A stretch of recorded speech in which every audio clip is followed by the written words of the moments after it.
Hello everyone, it's Rachel. Welcome back to Book and Bloom. Today I have actually a writing related video. I've been wanting to talk about writing more on this channel because I'm a writer and I aspire to be an author one day. I'm actually in school for English. Recently in my student career, I made this change to actually pursue English and actually strive to be a writer. It's been an interesting journey. Today I have some writing advice. I've learned a lot just in my first semester. I've also learned a lot through the years, not just from my professors and the advice that they've given me, but also just other writers, from reading, from my own experience writing. And I just wanted to share some of my writing advice to any of you who are also striving to one day be an author or to have your work out in the world, whatever kind of form your writing is in, whether it's poetry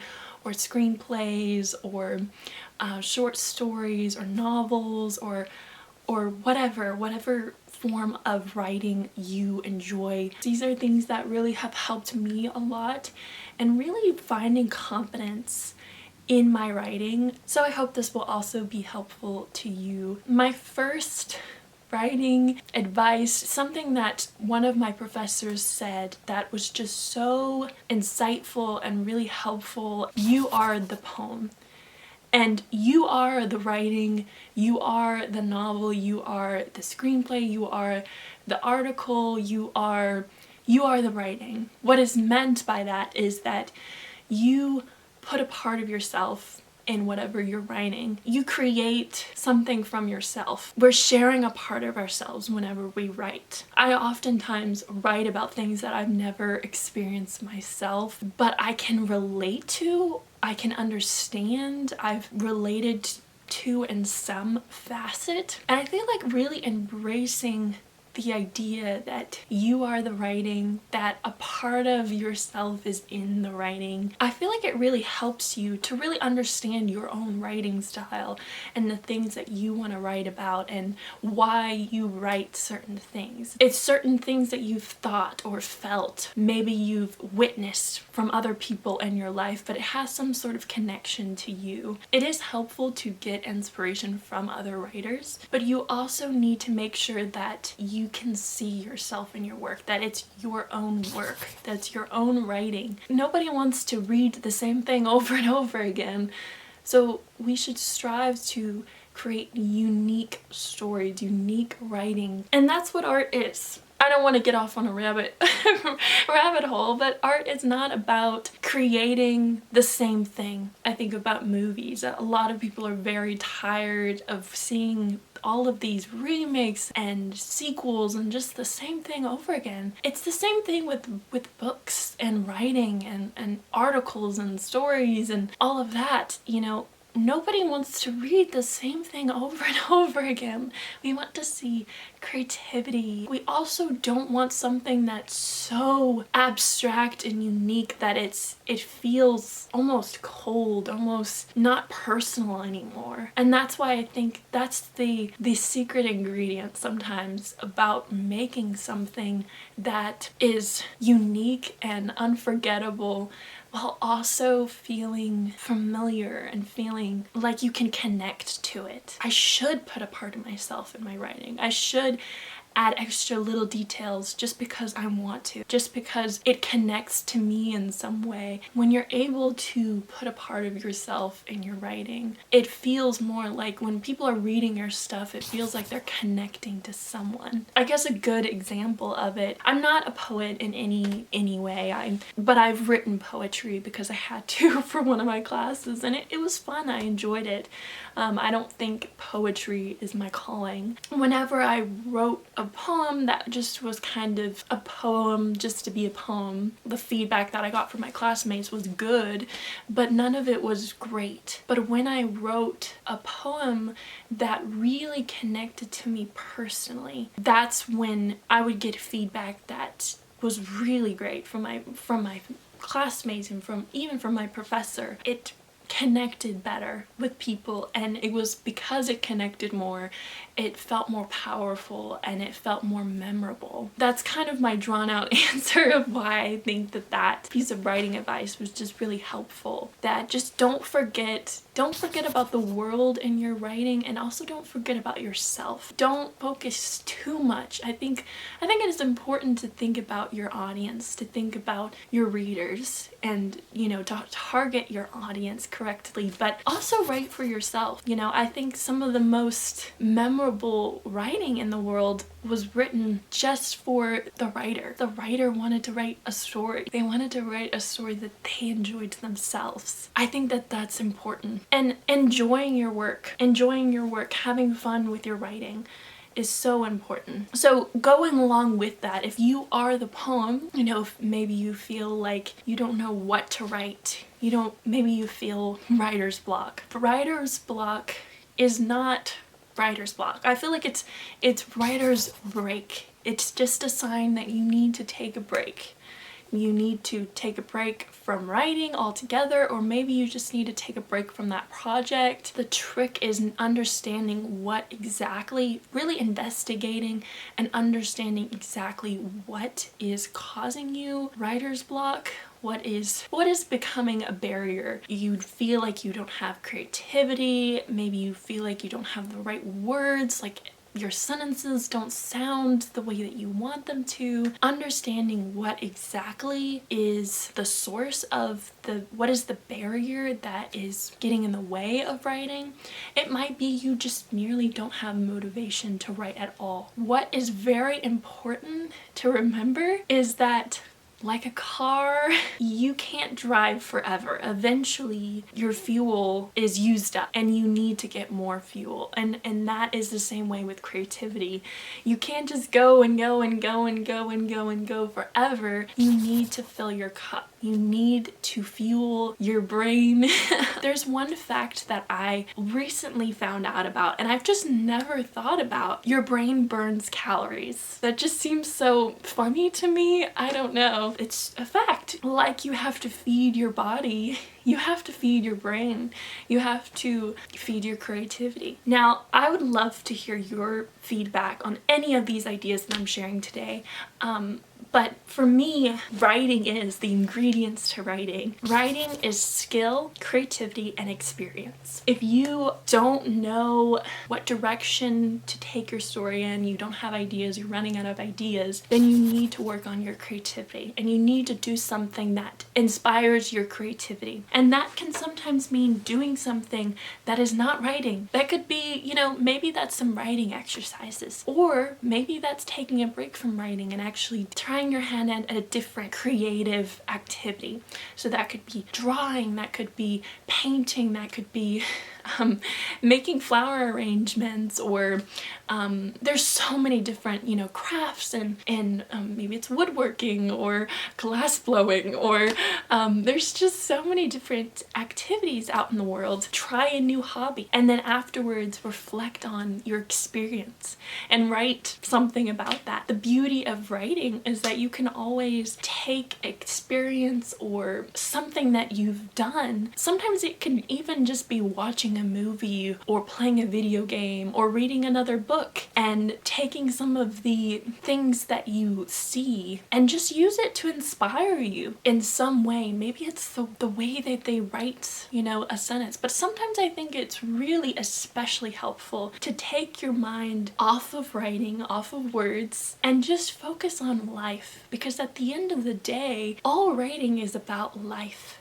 It is about our thoughts, it's about our experiences, it's about our feelings, but it's about life. And so replenishing maybe your wonder and your creativity, your curiosity for life can also help your writing. Maybe you just need to experience a new aspect of life, something you haven't experienced before. You need to broaden your curiosity. And then also skill, pick up a book on writing, do some research, just really fine tune your writing. And for me, a huge thing that helped me was actually trying a different form of writing. I was incredibly intimidated by poetry. I took an introduction to creative writing class and it was taught by a poet.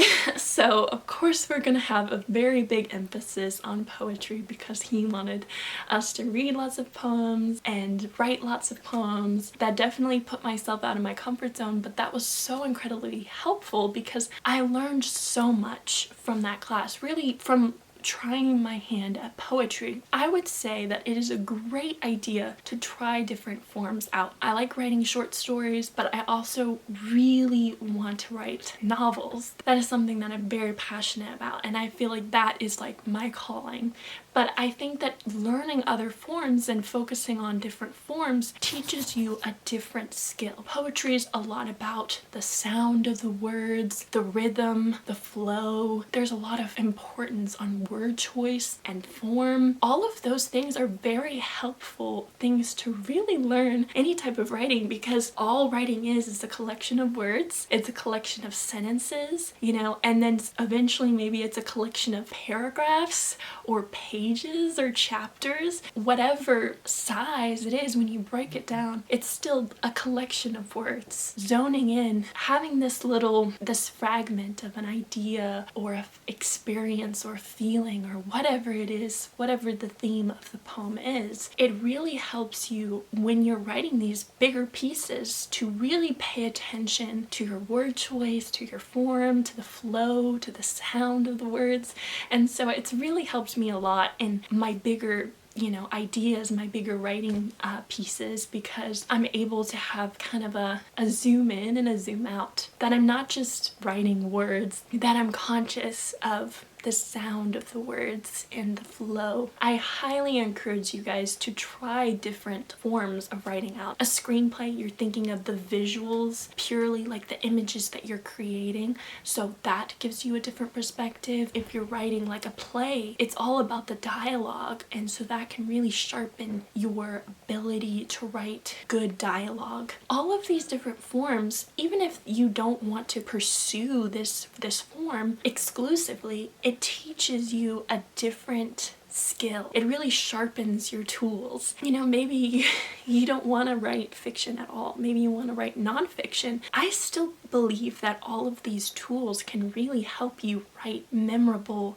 nonfiction. I mean, you don't want to write a piece that feels stale and boring. You still want to write something that's interesting and engaging, and oftentimes that requires having a unique perspective on things. And so having these sharpened tools about thinking of your word choice and the flow and the rhythm is still applicable. Another thing is, I've talked about like writer's break. Well, another aspect of that is making sure that you take a break from your writing. Writing and editing actually uses two different sides of your brain. I believe it's the left side of your brain is the creative side, and the right side is the more analytical, logical side. Keeping that in mind, I think really expresses how important it is to actually take a break between writing and editing. It's not this back-to-back transition. Let your piece kind of sit for a little bit and come back to it when you want to edit it, because you'll have fresh eyes. You'll be able to kind of notice things a little bit better than if you edited it like right after you wrote it. Another piece of advice is that you can't write good until you write bad, and you can't write great until you write good. So you have to write. You have to write, and some of your writing will be bad, but some of it eventually will be good, and then some of it will be great. So you have to write. You have to just write something, keep writing. I feel like there's a lot of momentum with writing, and you don't necessarily have to write every day to be a good writer. You don't have to write a certain amount of words to be a good writer. One time in my journey, I really struggled to write at all because I was so scared that I wasn't going to write anything good. But the beauty of writing is that it's not permanent. We're not like using a stone tablet and etching our words into a piece of stone. We can change our words. You can use a pencil instead of a pen. You can use your laptop if you want to, a computer if you want to, and you can delete words or change them or rearrange them them. That is the beauty of technology. That's the beauty of pencils and erasers. And so don't beat yourself up if you write something and you don't like it. With absolutely anything in life, there's going to be a time where you're not going to be good at it, and you have to work through it, and you have to improve it, and you have to refine it, and you have to change things, and you have to practice in order to become good. You can't just write something and it's perfect. No writer has ever written something and it has been perfect. Every single writer, I assure you, has had multiple drafts, has had to edit their work, has had to cut whole sentences out or whole chapters out or change things around. You're gonna be the same way, and that is okay.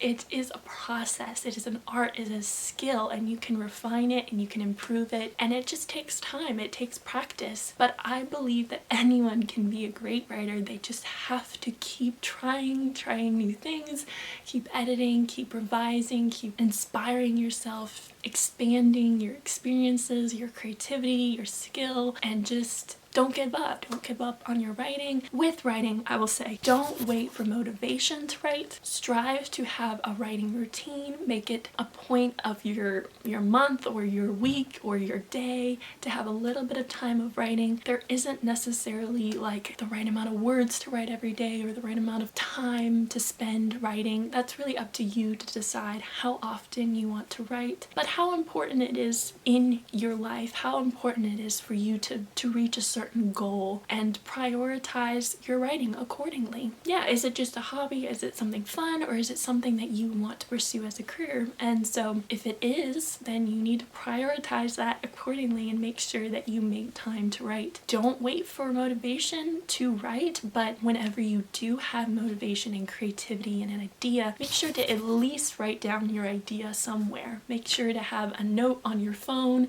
that where you always write down any ideas that you have. That is something that I've done throughout the years, and it has been so helpful. It's helpful to distinguish what's a bad idea and what's a good idea, but oftentimes I've looked back at that note that I had and found some really fun ideas that I just completely forgot about. So definitely make sure to do that. And last but not least, do not forget to have fun. If you are not having fun writing, then you need to change something. You need to try something new. You need to take a break. You need to inspire yourself. I'm not going to say that the whole writing process is fun. I mean, there's definitely some aspects of it that are just not as fun. You know, editing can be boring sometimes. It can be hard, you know, line edit, to read through your your manuscripts like a million times. So there's gonna be some aspects of writing that are not the most fun, thrilling thing that you've experienced before. If you're not having fun while writing your piece, then I do question, you know, maybe you need to take a break, but maybe you just need to try something new, you know, maybe you need to try a new genre, a new form. Make sure that you enjoy what you're writing, that you're having fun. Best, most engaging books, you can just kind of tell. I feel like you can just tell if the writer, they were passionate about their writing, they had fun while writing it, and you could tell the books that were more of a chore to the writer, not a passion project. I feel like you can just tell when you're reading it. Don't forget to have fun when you're writing your stories, because it will just make the writing feel even more engaging and fun, and also have a lot more of your personality and a little bit more of you in your writing, which will just help it stand out and be more unique, more memorable. So I hope that you guys found some writing advice that was helpful and encouraging to you. Definitely leave your own writing advice in the comments below. I would love to hear it. Have a wonderful day. Read a book and bloom on. Bye!